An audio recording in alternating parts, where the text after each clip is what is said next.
Bonjour et bienvenue pour cette deuxième journée, deuxième partie du cycle de conférences de Jonetsu, quatrième édition.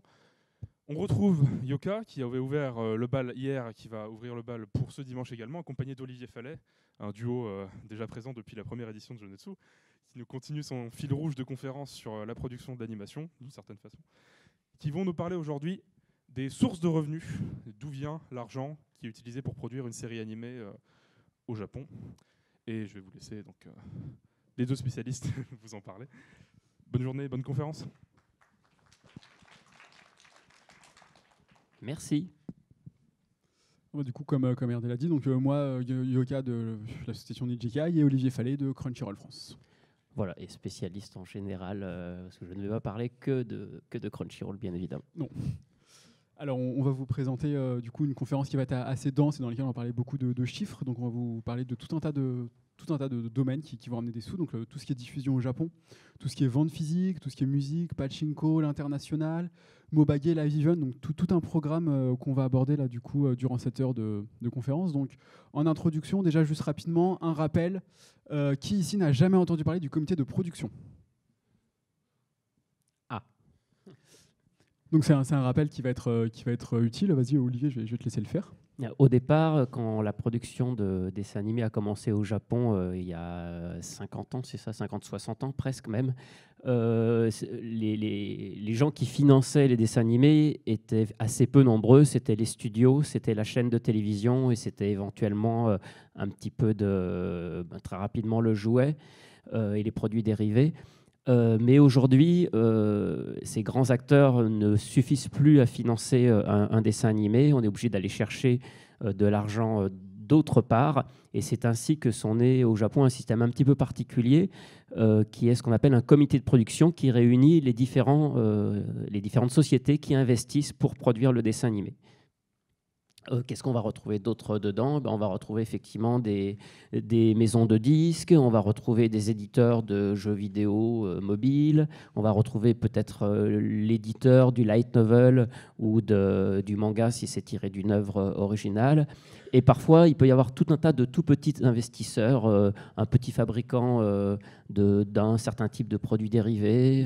Des marques publicitaires, tout un tas de choses qu'on va retrouver dans un comité de production. C'est vraiment très global, il y a beaucoup de monde. Ça va de 3-4 noms à plus d'une quinzaine de noms différents. Donc c'est vraiment assez varié. Et ce sont eux donc, qui pilotent et qui vont prendre en commun les décisions concernant le dessin animé, aussi bien désigner l'équipe artistique, choisir le studio, mais aussi la manière dont il va être annoncé, son lancement, sa promotion et tout ce qui fera son éventuel succès. En tout cas, c'est ce qu'ils espèrent quand ils investissent dans une production. On rappelle aussi du coup le coût d'un animé. Donc pour 13 épisodes, un animé classique, c'est 200 millions de yens. Pour les gens qui ne sont pas familiers avec la conversion, si vous voulez avoir rapidement une ordre d'idée, vous enlevez 2 zéros. Ça va vous donner combien ça coûte en euros. Pour faire ça très, très rapidement, pour que vous ayez vraiment une idée globale de ce qu'on va dire. Et maintenant qu'on vous a donné un peu qui va financer, on va aborder vraiment le cœur de la conférence. Donc c'est d'où viennent les revenus. Alors ce graphe qui va nous servir en fait tout au long de la conférence, il sera mis sur Twitter d'ici, je pense, une dizaine de minutes, quelque chose comme ça. Du coup, vous pourrez aller le récupérer sur le compte Twitter de Jonetsu et l'ouvrir sur vos téléphones portables si vous voulez. Donc dessus, vous pouvez voir déjà de manière assez évidente, c'est que ça monte.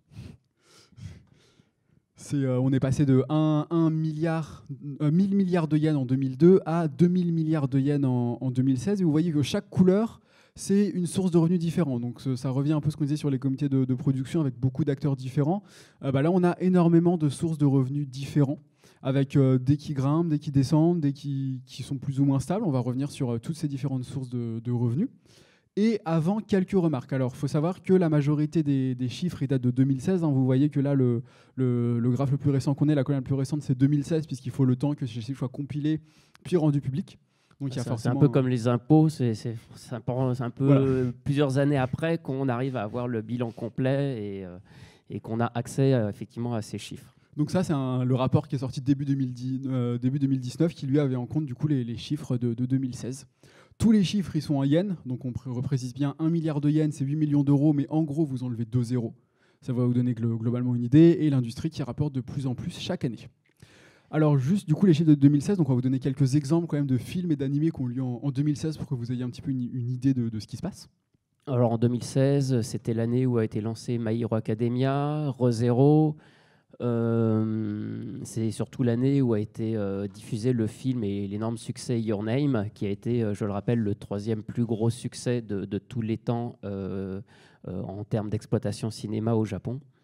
On a eu aussi Dans un recoin de ce monde, Silent Voice, One Piece Gold pour les films, et pour des séries, on a eu des choses comme la 2e saison de Gundam Iron Blood Orphans, la 1re saison de Seijin Classroom ou Yuri on Ice. Donc voilà, une année assez variée en termes d'animation. Alors, on va commencer avec la diffusion télé. Alors, vous verrez qu'à chaque fois, il y a ce graphe-là. Donc, ce graphe-là, il est extrait en fait du gros graphe précédent qu'on vous a montré et on l'a décomposé en fait pour chaque source de revenus. Donc, en bleu, vous avez vraiment la valeur financière en milliards de yens. Donc, vous avez l'échelle pour la valeur financière qui sera toujours sur la gauche. Ouais, c'est ça. Si c'est bien la gauche pour vous. Donc, vous avez toujours sur la gauche, du coup, vous aurez bien la valeur financière, donc qui commencera toujours à 0 et après qui montera jusqu'à une certaine somme. Et en rouge, c'est les pourcentages des revenus total de l'année. Donc là, le rouge, c'est combien la TV ça a représenté sur chaque année par rapport à l'ensemble des revenus de l'animation japonaise. Donc on a fait un pourcentage pour que vous ayez une idée à la fois vraiment purement de la valeur financière et à la fois de combien ça représente en termes de pourcentage. Alors, ce qu'on peut voir déjà, c'est que la valeur financière des productions télé, finalement, elle évolue assez peu. Elle flanche un petit peu à partir de 2006, mais finalement, elle retrouve presque son niveau. Par contre, quand on regarde l'autre courbe, vous voyez bien qu'elle descend. Et si elle descend, ça veut dire que plus les années passent, plus la diffusion télé prend une part de moins en moins importante dans ce que sont les revenus d'une série animée. Voilà, maintenant, à l'heure actuelle, comme vous avez vu, une diffusion télé, ça va être à peine 5% des revenus. Et ça s'explique par le fait que la majorité des animés sont diffusés au milieu de la nuit. Ça, c'est très typique du Japon. La grosse majorité des animés que vous voyez, la grosse majorité des animés qui sont disponibles en simulcast, des animés qui sont souvent disponibles au Japon entre 22h30 et 3h du matin. Alors ça, c'est très pratique pour nous parce que vous enlevez 7 heures et ça veut dire qu'en France, la série, elle est disponible en fin d'après-midi, ce qui est le créneau idéal pour nous, Européens. Mais vous vous rendez bien compte qu'un animé qui est diffusé à 2h du matin, les revenus publicitaires que ça va générer, puisque la majorité des revenus qui viennent de la télé, c'est des revenus publicitaires, c'est assez négligeable. Il n'y a pas grand monde qui va se réveiller à 2h du matin pour aller regarder son dernier épisode de ReZero pour savoir qu'est-ce qui s'est passé après le cliffhanger du précédent. Alors ça, c'est un phénomène évidemment qui n'est pas nouveau, mais qui année après année augmente toujours de plus en plus. Les séries la nuit, ça a commencé dans les années 90, donc ça remonte déjà à un certain temps, mais avant les années 90, les dessins animés, ils passaient toujours dans ce fameux créneau de fin d'après-midi, on va dire entre 16h et 20h. C'est là qu'ont été diffusés tous les plus grands dessins animés, Dragon Ball, Saint Seiya, et c'était un créneau énorme parce que ça touchait une audience maximum. Mais plus les années sont passées, ils ont commencé à ouvrir dans les années 90 ces créneaux la nuit pour les gens qui entraient dans la vie active et qui ne pouvaient pas forcément regarder les dessins animés à cette heure-ci.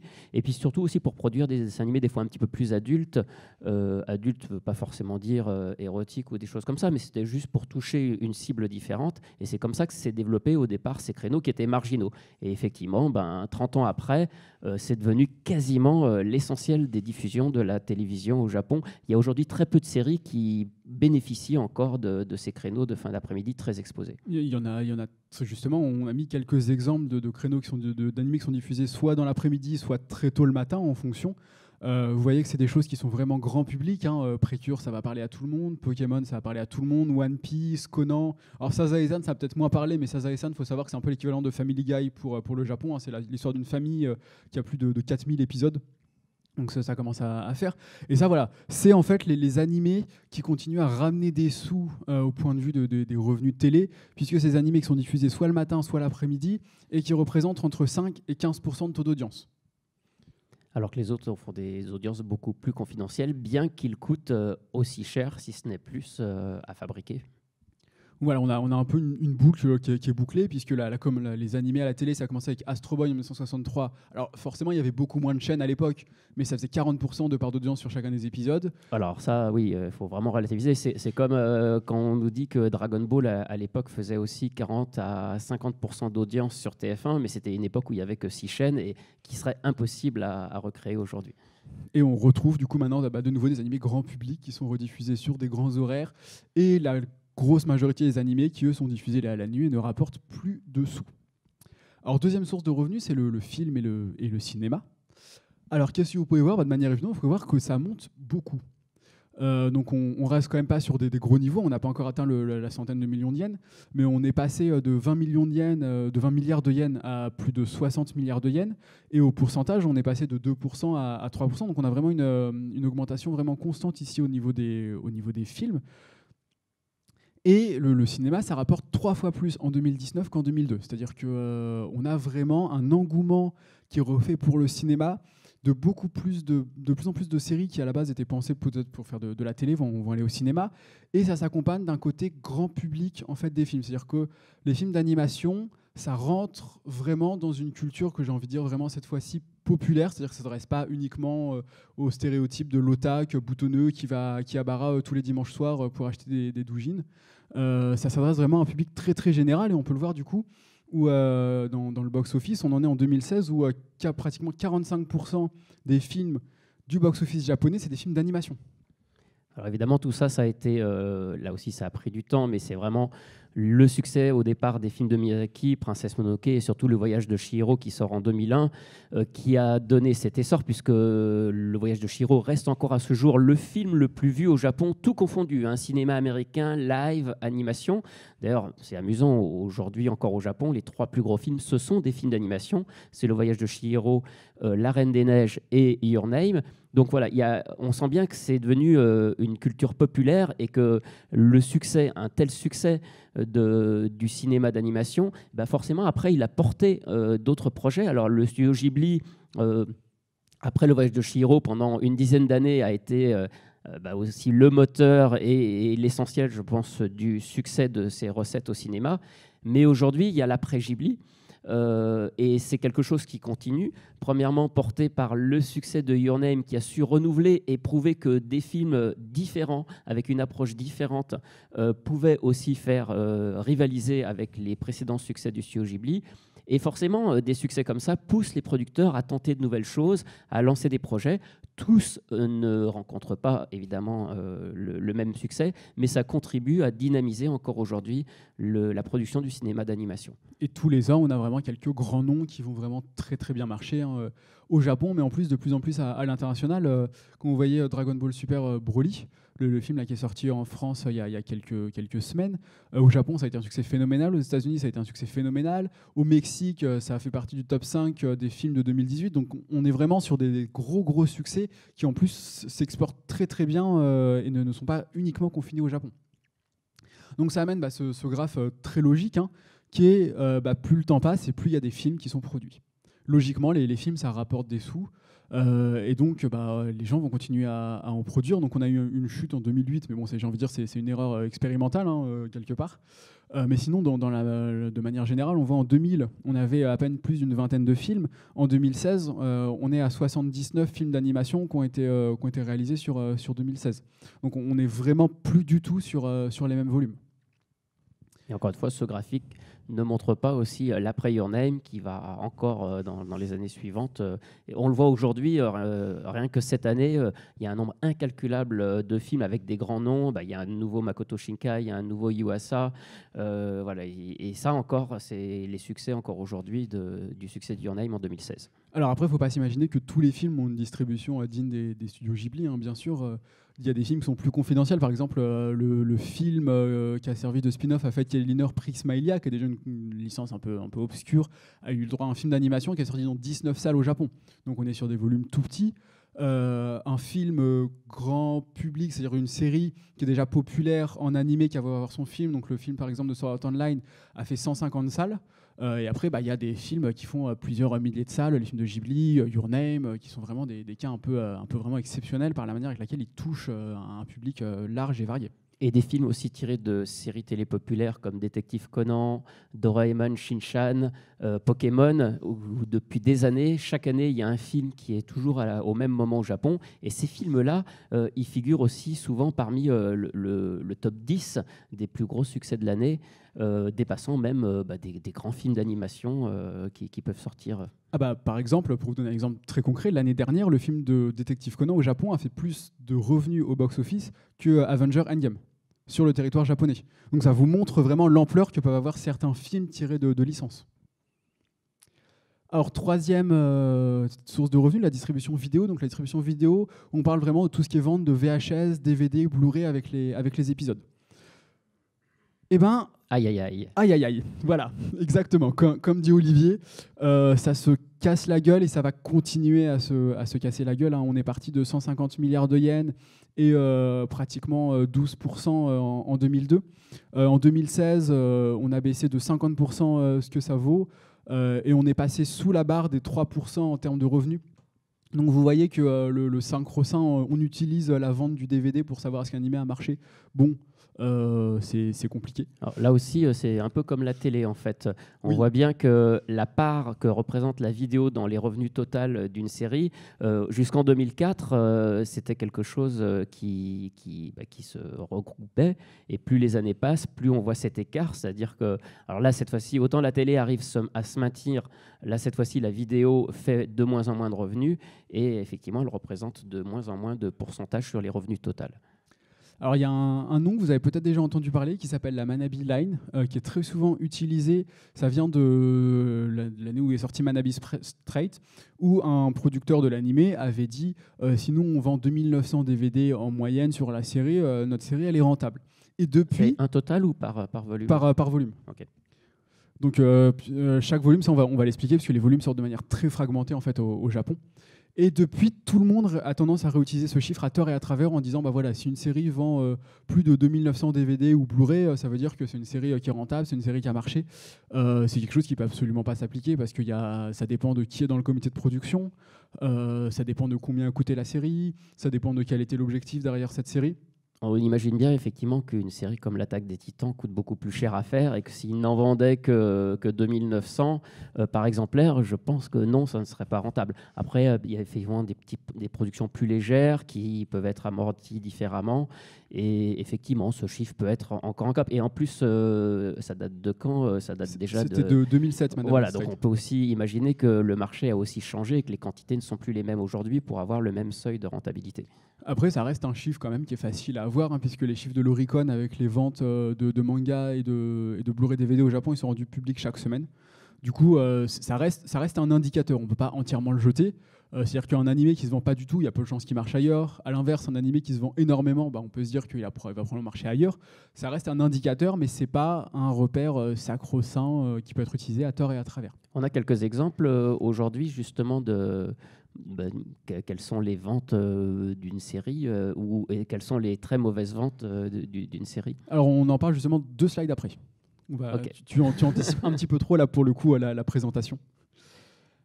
Alors, on va faire un petit retour en arrière, du coup, là, sur les années 80-90, puisque avant, il n'y avait pas de VHS, donc ça n'avait pas de sens de regarder la vente forcément d'une série.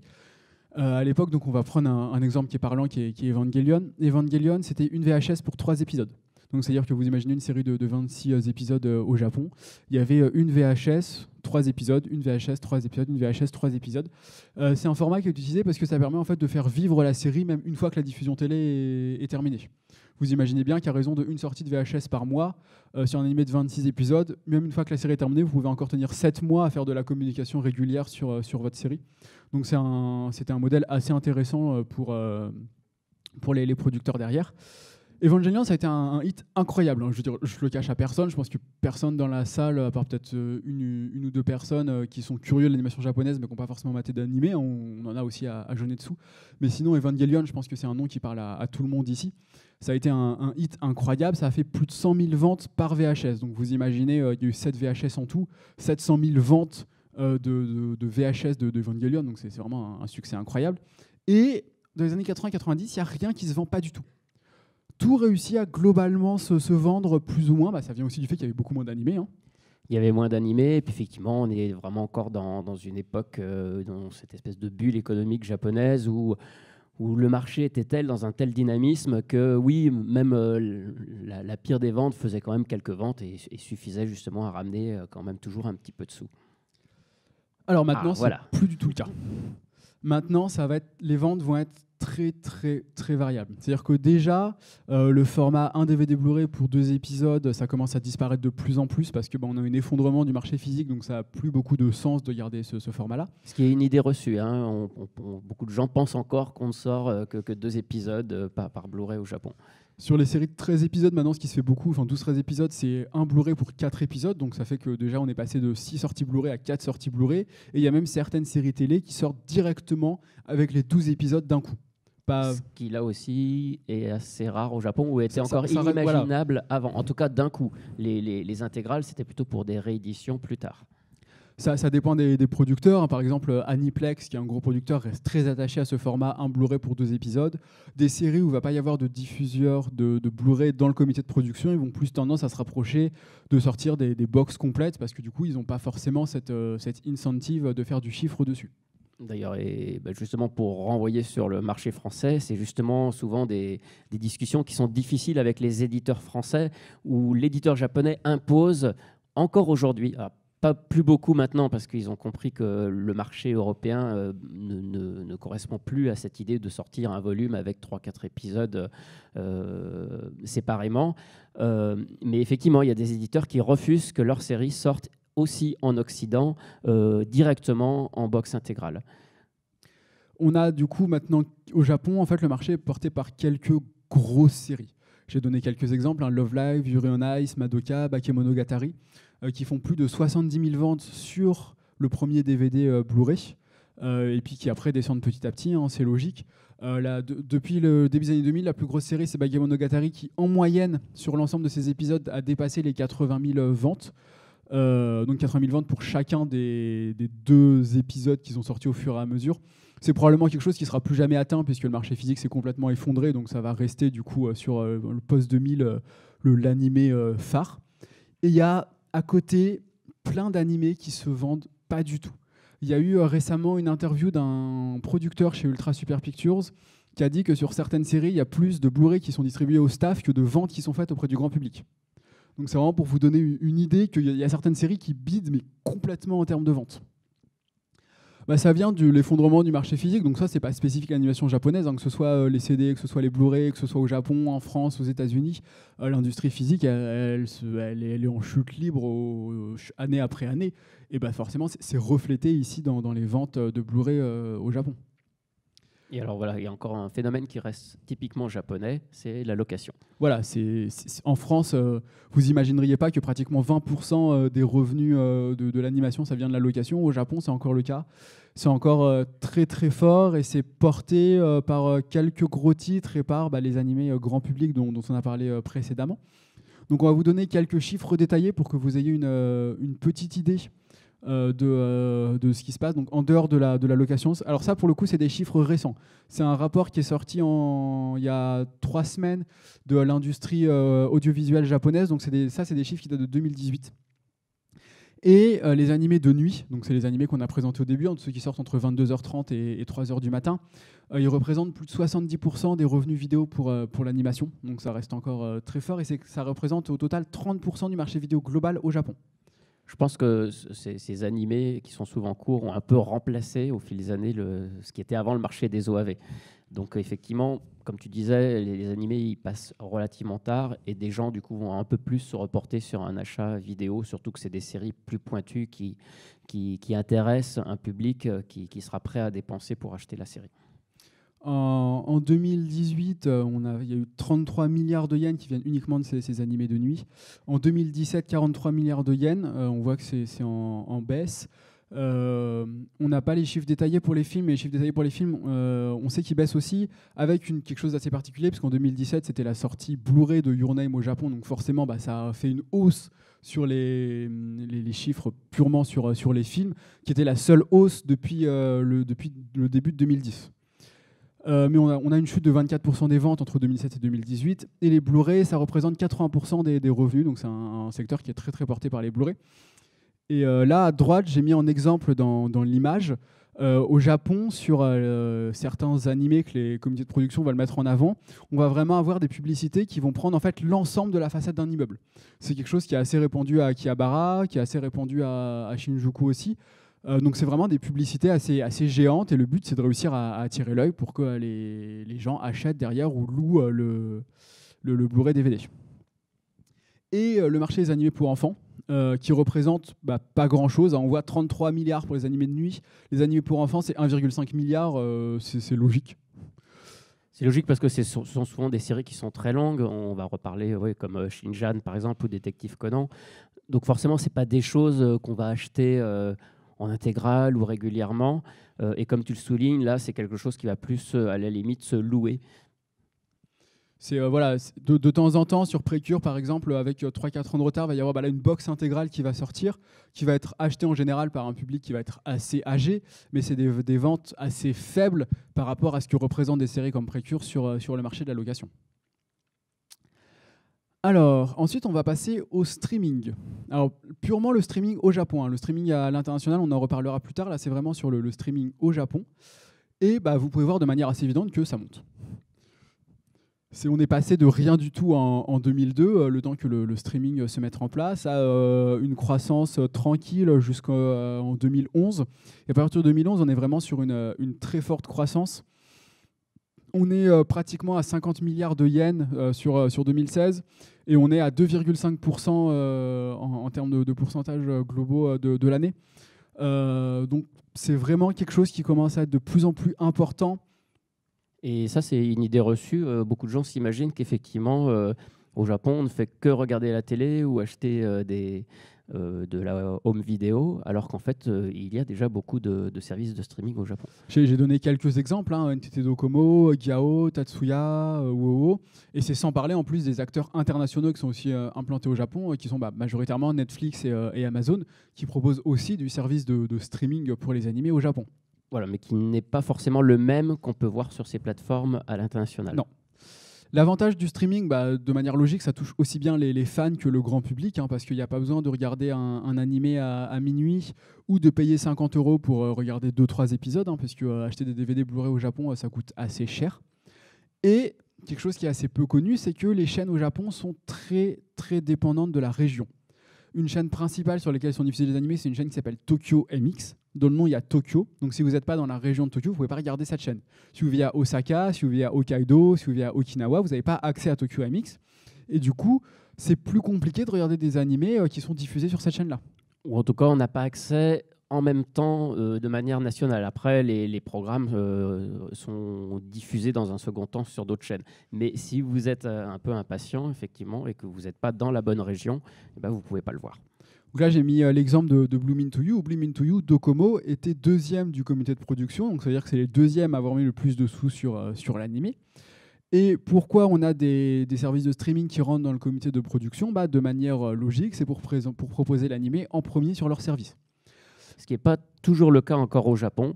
La télé reste encore assez puissante et obtient en majorité des cas l'exclusivité de la diffusion pour un certain délai. Voilà, c'est ça. Souvent, ce délai, ça va aller de quelques jours à une dizaine de jours. Avec un décalage. Du coup, c'est pour ça les services de streaming essayent de rentrer pour réduire au maximum ce délai. S'ils peuvent l'avoir 24 heures après la télé, ils sont gagnants sur ce point de vue-là. Donc là, pour le coup, c'est quelque chose sur lequel en France, on est assez chanceux, parce que les services de simulcast proposent des animés 1 heure après le Japon. Les services de streaming au Japon, c'est à part Netflix et Amazon, qui sont vraiment des cas à part, c'est entre 24 heures et 2 semaines de retard sur les services de streaming. Donc voilà, il y a un petit temps de décalage. Ça coûte par contre pas très cher. C'est entre 500 et 1000 yens par mois pour un streaming. Et c'est assez peu fragmenté. C'est-à-dire qu'en général, les services de streaming vont proposer 80 à 90% des animés qui sont proposés. Il y en a quelques-uns qui n'auront pas. Mais on n'a pas comme en France, Crunchyroll qui va avoir 20 animés, Wakanim qui va avoir 10 animés. Il y en a peut-être un en commun. ADN qui va encore avoir d'autres animés. Les services de streaming au Japon, dans la grosse majorité, ils proposent la même chose en termes d'animés en cours de diffusion.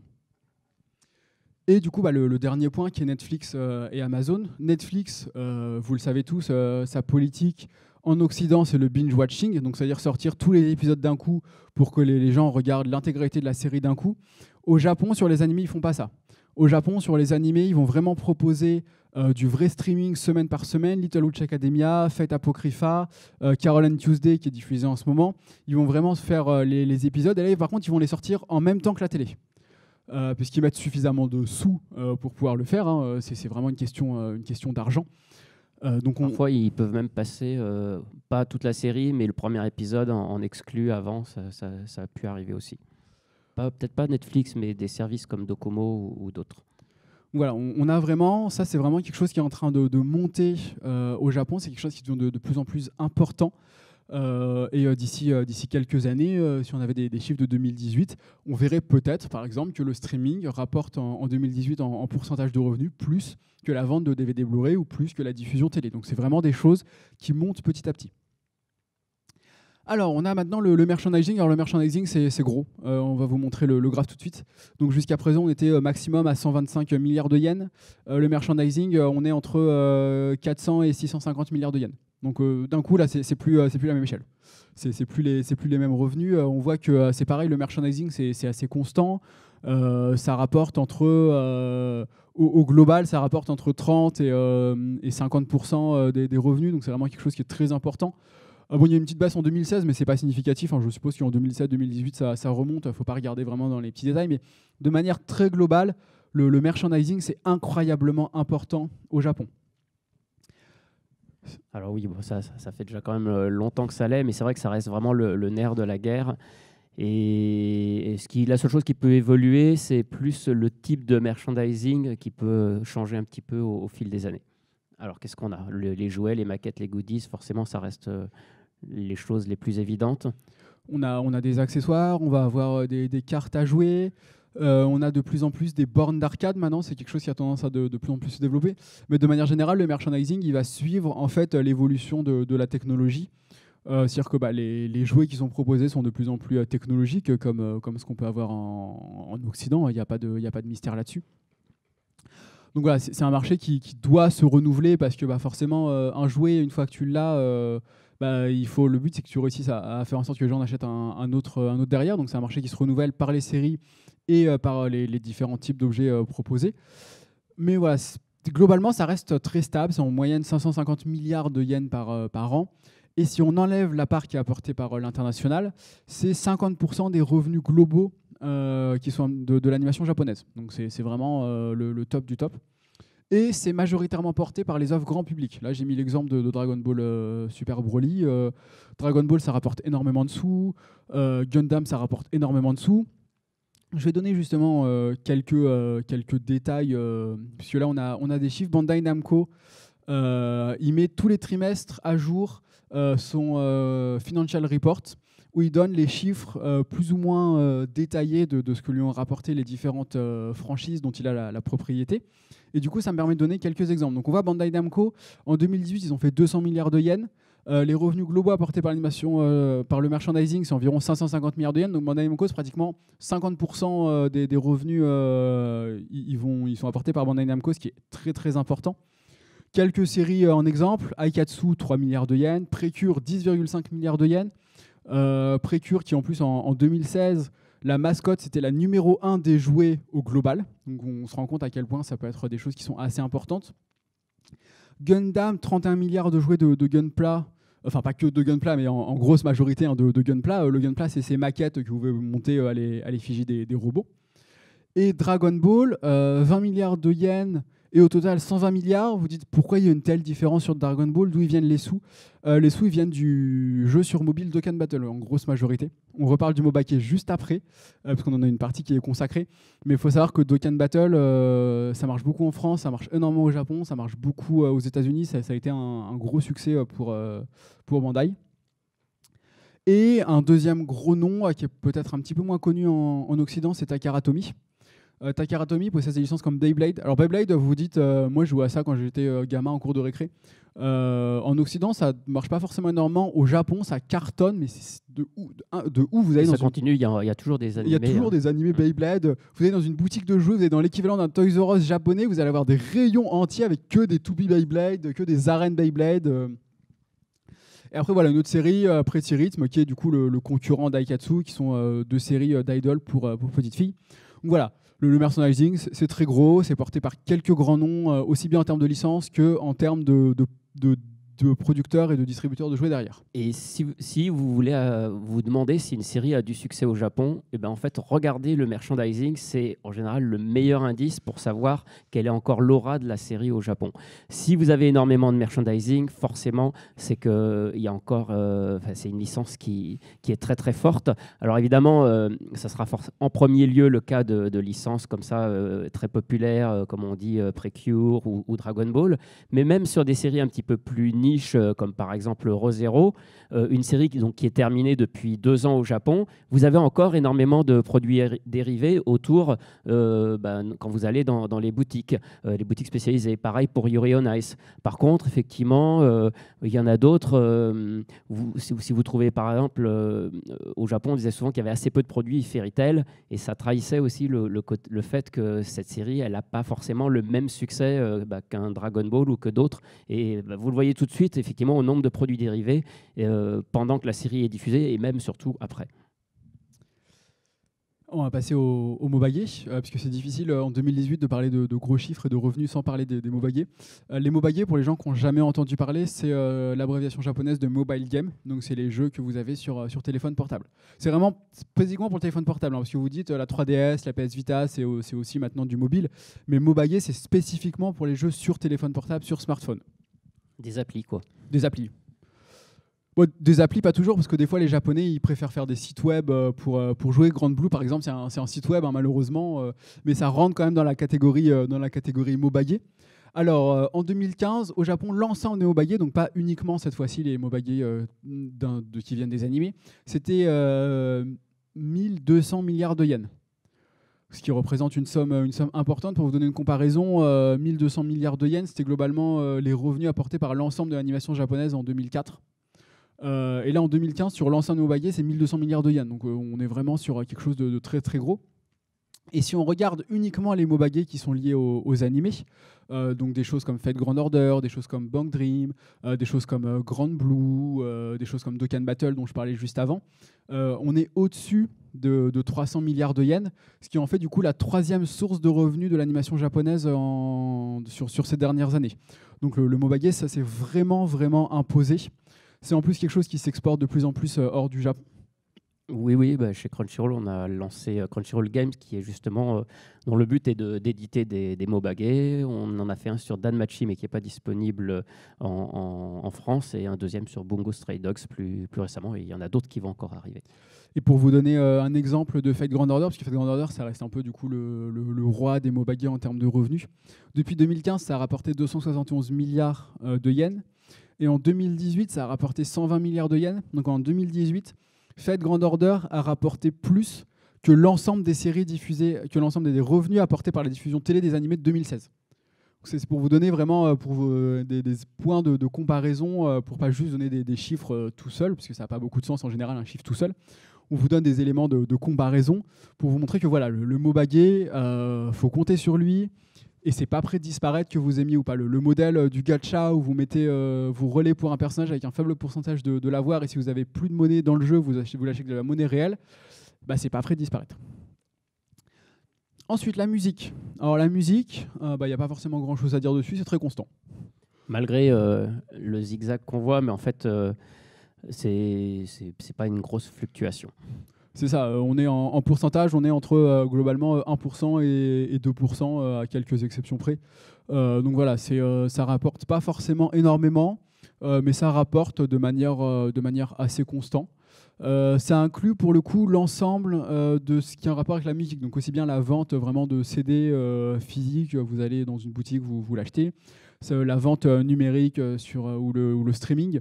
La seule chose que ça ne va pas prendre en compte, c'est les events musicaux qui, eux, sont comptés ailleurs dans la classification. Donc voilà, c'est quelque chose qui est constant. Il y a quelques grands noms. Par exemple, je pense à King Records, qui est un des principaux acteurs de production d'animé, qui est une maison de distribution de disques. Aniplex, a commencé en faisant de la distribution de musique au Japon. Ils sont diversifiés par la suite. Donc voilà, c'est la musique, c'est là, et puis ça va continuer tant que vous entendrez de la musique dans les animés, tant qu'il y aura des animés musicaux, ça continuera à faire des sous. Alors maintenant, on va passer à un gros morceau, c'est l'international. Donc l'international, c'est nous, hein, c'est là tous les gens présents dans la salle. Quand vous regardez les animés, ça compte justement dans les revenus apportés par l'international. Et ça fait une courbe assez intéressante. Alors, elle est, oui, voilà, je pense qu'elle s'explique assez facilement, cette courbe qui diminue jusqu'en 2008 et qui repart en 2014. Qu'est-ce qui se passe avant 2008 ? On est encore dans l'époque plus traditionnelle où les animés qui sont vendus à l'international, les revenus, ça va être les diffusions à la télévision et les sorties en DVD. Jusqu'en 2006-2008 d'ailleurs, on est vraiment sur l'âge d'or du DVD qui a été lancé à la fin des années 90. Et puis effectivement avec des chaînes, pour parler en tout cas de la France, qui diffusent encore pas mal d'animés. Mais à partir de 2010, c'est quelque chose qui diminue. Pour reparler de la France, c'est une période où il y a quasiment plus de chaînes en France qui diffusent l'animation, hormis la chaîne manga ou des choses comme ça. Les ventes de DVD commencent à s'écrouler. On est aussi dans la période où les gens commencent à télécharger, à récupérer ce qu'ils veulent directement sur Internet. Et on est dans ce laps de temps où le simulcast et les services de SVOD n'existent pas encore. Ils existent à partir de 2010, mais ça reste encore timide. Et c'est vrai que c'est vraiment à partir de 2014, pour encore une fois parler de la France, mais c'est quelque chose qu'on peut étendre aussi sur les États-Unis, où là, l'offre légale en streaming se met en place. Et surtout, une concurrence commence à arriver, ce qui aussi fait un petit peu monter le prix qu'il faut payer pour acheter les droits pour diffuser en numérique. Et voilà. Et aujourd'hui, quand vous voulez acheter un animé, ça coûte plus cher de prendre les droits sur la SVOD que de prendre les droits pour le home vidéo. Et puis si on avait des chiffres de 2017 et 2018, on verrait que ça augmente probablement encore avec du coup l'arrivée de plus en plus importante de Netflix et d'Amazon qui mettent énormément de sous pour acquérir des animés sur la plateforme. Donc ça alterne entre la première et la deuxième source de revenus. Des fois c'est au-dessus du merchandising, des fois c'est en dessous, mais les deux sont vraiment les deux majoritaires et qui sont très très loin quand même devant la troisième qui est le Mobagé. Ça rapporte l'ensemble des revenus qui viennent de l'international. Donc on parle de TV, qu'on parle de streaming avec les SVOD, qu'on parle de musique, qu'on parle de Mobagé qui sont diffusés par Crunchyroll à l'international. L'ensemble de ces revenus-là, ils sont tous vraiment sur ce graphe. Il n'y a pas de split en fonction. On a vraiment tout d'un coup. Et ça aussi, je pense que c'est une idée reçue. Pendant longtemps, on disait que les Japonais, ils produisent pour eux avant tout, ils s'en fichent de l'international. Alors c'est toujours vrai, ils produisent quand même toujours avant tout pour eux, mais on disait qu'effectivement, l'international, ça ne représentait pas grand-chose. Eh bien, on voit que finalement, au fil des années, aujourd'hui, c'est devenu quelque chose qui n'est absolument pas négligeable et qui sont forcément obligés aussi de prendre en compte, ou en tout cas qui les arrange bien dans une période où, comme on le disait au début avec les comités de production, c'est de plus en plus difficile. Il faut se battre pour aller chercher les financements pour lancer une production. Et on a de plus en plus de collaborations avec des compagnies étrangères maintenant. Et oui, que ce soit Netflix qui effectivement aujourd'hui finance des séries japonaises. Et pour parler de la maison, Crunchyroll aussi a une politique d'investir dans les comités de production depuis déjà plusieurs années.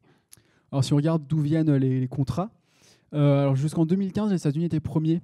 Ces dernières années, ça s'est un petit peu renversé. Ces dernières années, on voit que c'est surtout les pays en fait, voisins du Japon, la Chine, Corée et Taïwan, d'où viennent la majorité des contrats. Alors pourquoi la Chine d'un seul coup ?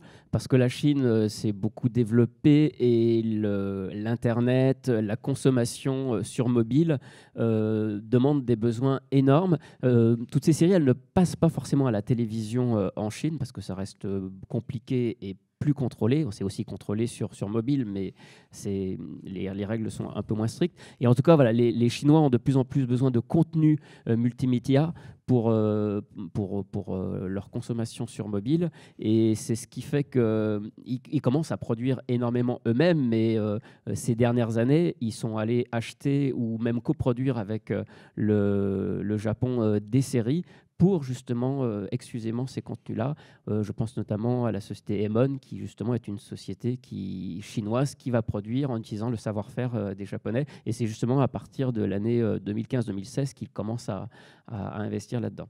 Et on voit la France qui est en 7e position, 199 contrats signés avec la France en 2016.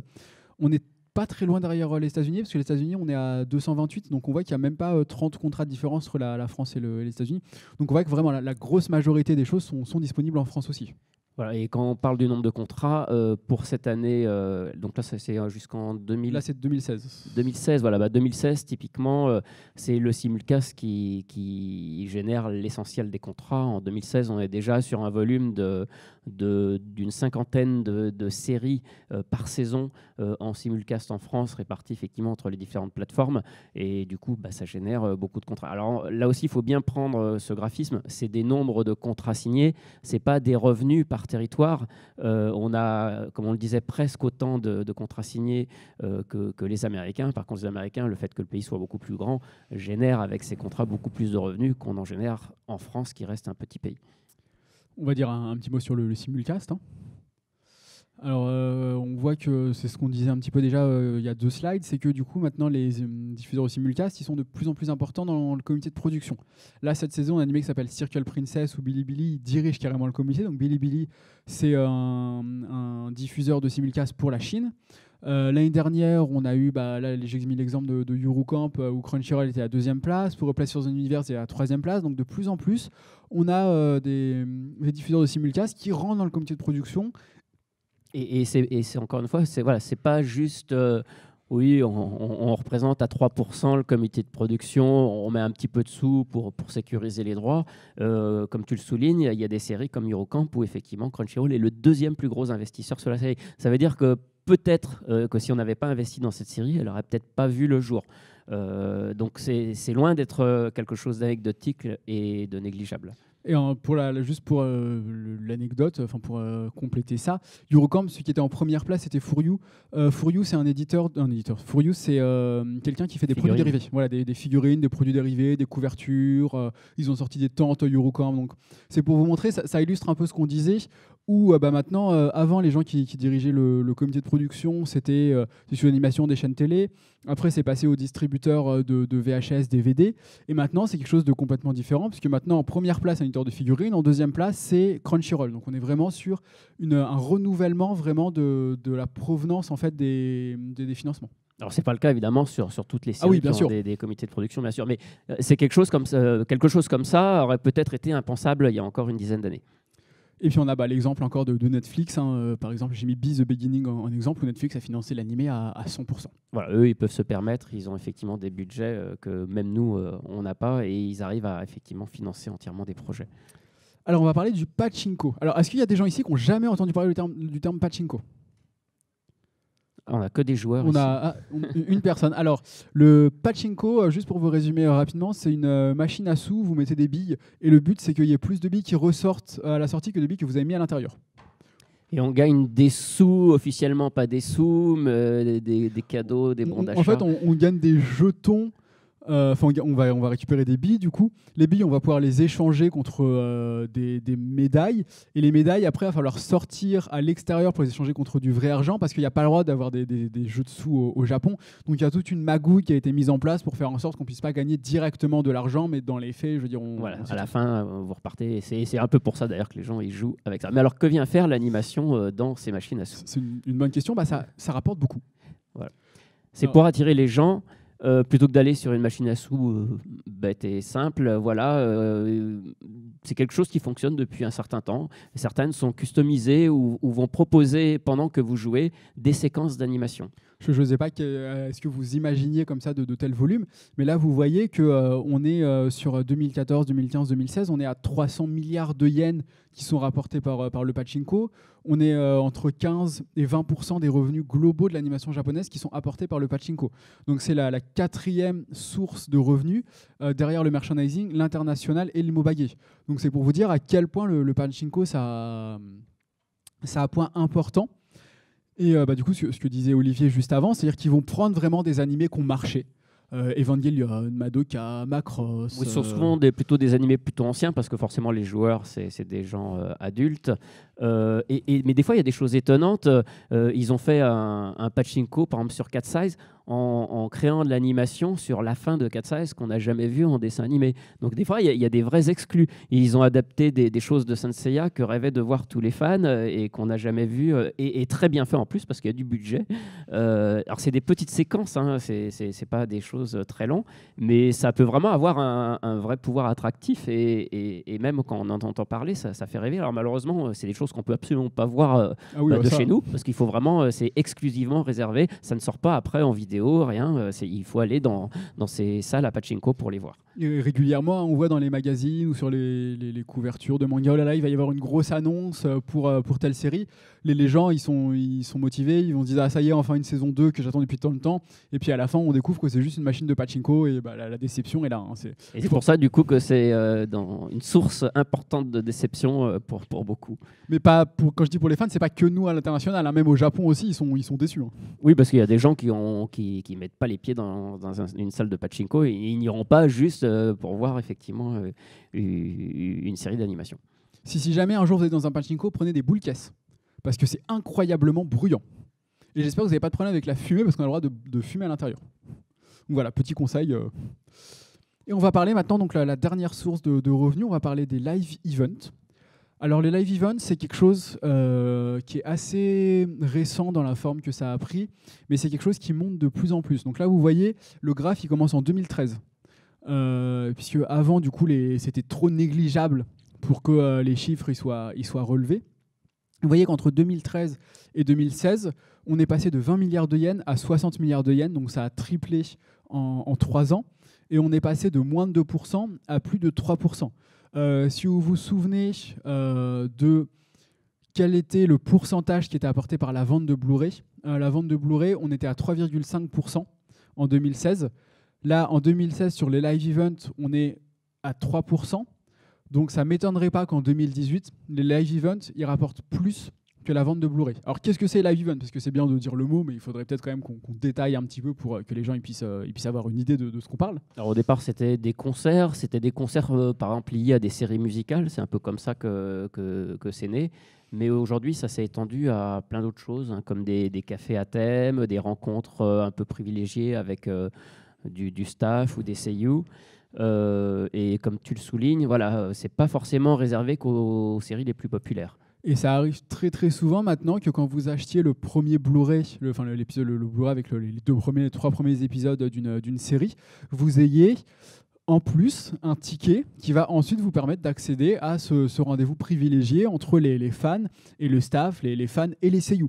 Donc en fait, non seulement les Blu-ray rapportent de moins en moins, mais une partie en fait de la vente des Blu-ray, c'est des gens qui achètent le Blu-ray spécifiquement pour avoir le droit de participer à ces événements privés. Donc en fait, une partie de la vente des Blu-ray devrait être en fait allouée aux revenus de live event et pas aux revenus de la vente de Blu-ray. Voilà, donc des cafés à thème, c'est des choses qui peuvent être souvent juste éphémères, mais qui vont contribuer aussi. C'est à la fois quelque chose de marketing qui contribue à faire connaître la série, et à la fois ça génère des revenus parce que forcément il y a un ticket d'entrée. Dedans, vous allez pouvoir acheter des goodies exclusifs aussi qui seront édités que ça. Et les Japonais adorent quand il y a des petites choses qui sont spécifiques et qu'on ne retrouvera pas après. Typiquement, là, j'ai pris l'exemple en photo du café Ufotable qui est à Tokyo. Alors, le café Ufotable, lui, il est fixe. Donc, il y aura toujours les séries Ufotable. Mais après, les séries qui sont mises en avant vont varier. Les personnages qui sont mis en avant vont varier. Les goodies que vous pouvez trouver à l'intérieur vont varier. Donc, tout ça, c'est pour inciter les gens à revenir régulièrement. Alors, quel type de live event il peut y avoir si on donne vraiment dans le détail ? Il y a vraiment 2 types, en fait, j'ai envie de dire, qui sont vraiment différents. Il y a des projets qui sont vraiment pensés comme étant du cross-média, et il y a des projets qui sont plus pensés comme étant des événements privilégiés entre les fans et le staff et les seiyuu. Donc, j'ai donné quelques exemples de projets cross-média. Donc, on a une pièce de théâtre pour Blooming to You là, qui va avoir lieu en mai. Donc avec du coup vraiment des actrices, hein, donc c'est pas les seiyuu qui vont jouer les rôles qu'elles ont doublés sur la pièce de théâtre, c'est vraiment des actrices de théâtre qui vont jouer les personnages. On peut avoir des comédies musicales, donc une des plus connues c'est celle de Prince of Tennis. On peut avoir du Takarazuka. Donc le Takarazuka, c'est ce spectacle japonais où tous les rôles sont joués par des femmes. Revue Starlight s'inspire énormément du Takarazuka. Un des membres principaux de la réalisation de Takarazuka, c'était une femme qui était réalisatrice pour des pièces Takarazuka. Du coup, logiquement, Revue Starlight a aussi le droit à son spectacle Takarazuka. C'est l'exemple que j'ai mis. Et on peut avoir des choses un peu plus, j'ai envie de dire, folkloriques. Fat Grand Order qui propose un escape game. Donc c'est pareil, tout ça, ça rentre dans du live event. Et on a des événements avec les CIO et les staffs, ce que disait Olivier tout à l'heure. On a des petits concerts, des discussions, des événements vraiment privilégiés. Il peut y avoir peut-être une centaine de personnes qui peuvent rentrer, peut-être un petit peu moins, peut-être un petit peu plus. Tout ça, c'est vraiment l'idée de rapprocher le fan de sa série. Et ça va en fait de concert avec le fait que la vente physique de Blu-ray disparaît. C'est-à-dire qu'il n'y a plus cette possibilité d'avoir chez soi, enfin il y a moins ce côté chez soi, on possède la série. Du coup, c'est remplacé par on se rapproche du staff, on se rapproche des seiyuu.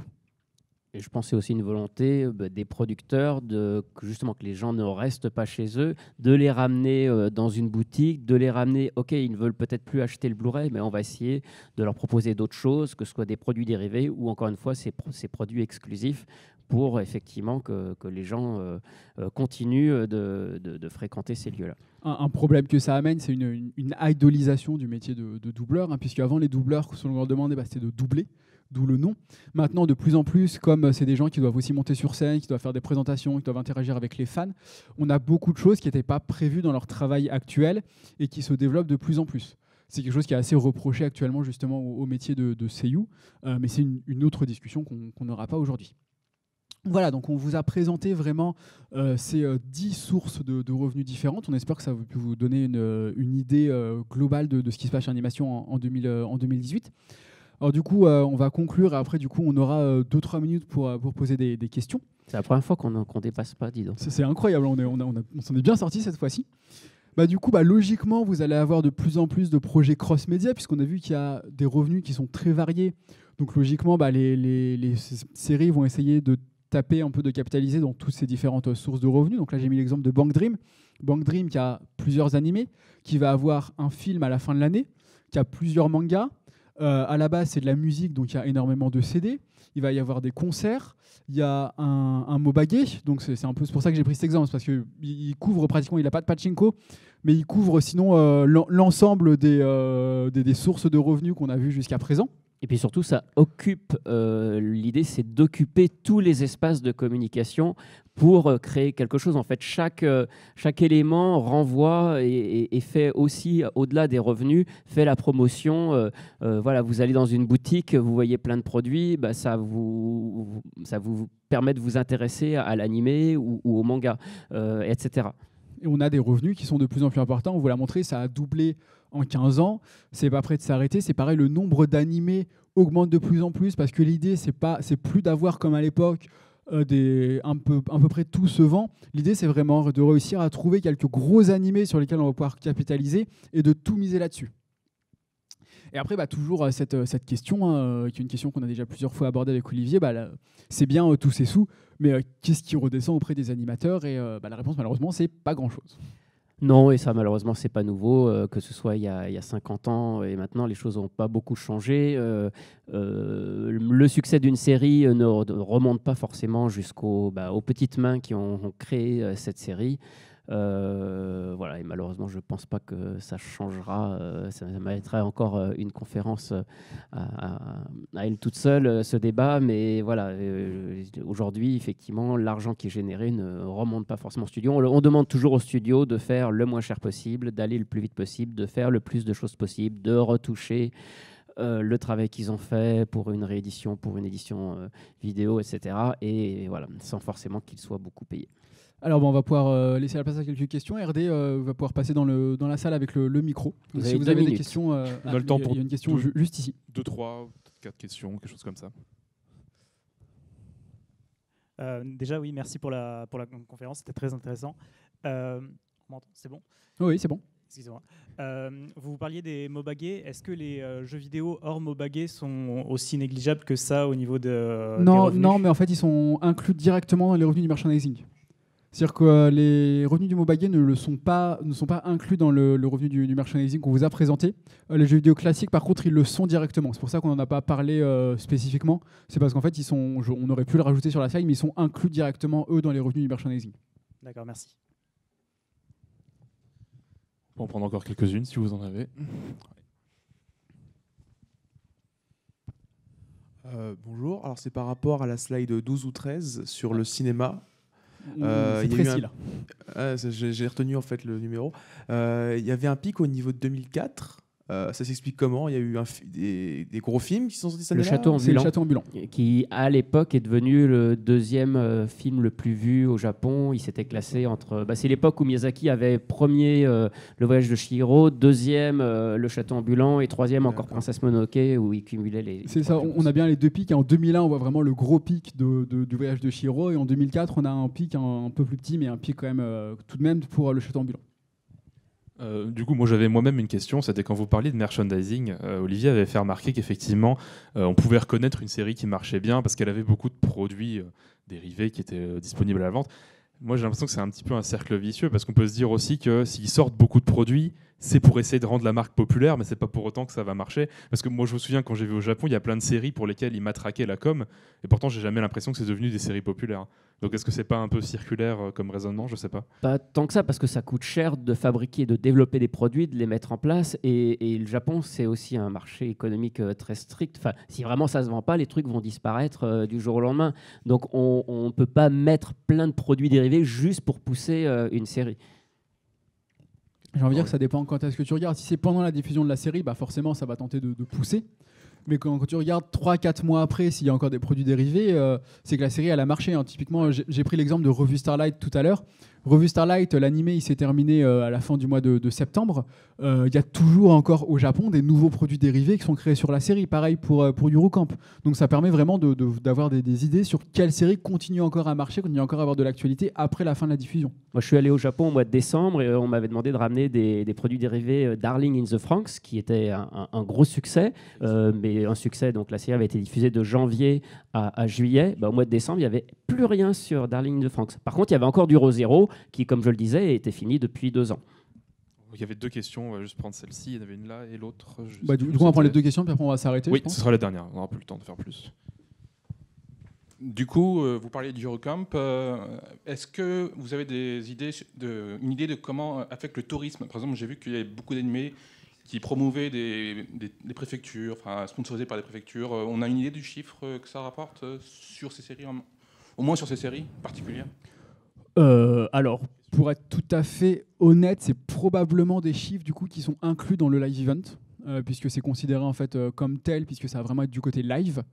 Le détail, c'est possible que tu puisses réussir à trouver des chiffres sur Internet. Je t'avoue que je ne les connais pas. Je sais que ça a eu un impact, mais c'est pareil comme Girls and Panzer avait eu aussi un impact sur la ville qui servait d'inspiration à la série.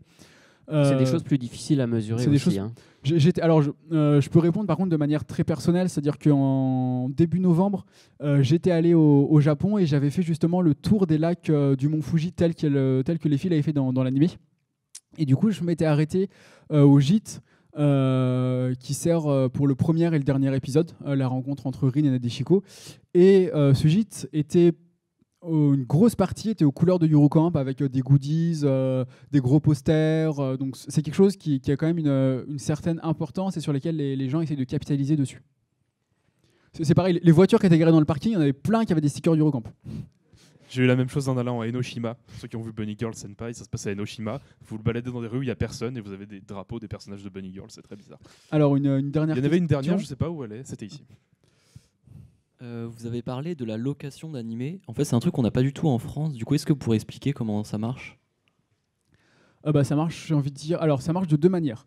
Ça marche comme ça marchait en France à une époque. C'est-à-dire que, par exemple, Tatsuya, qui maintenant fait aussi du streaming, c'était un gros nom sur la location. Donc, c'est-à-dire qu'ils ont des boutiques physiques.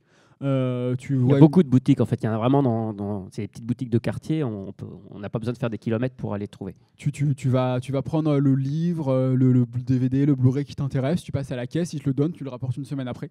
Donc un fonctionnement très classique. Et il y a un deuxième contre-fonctionnement, alors qui lui par contre est beaucoup plus...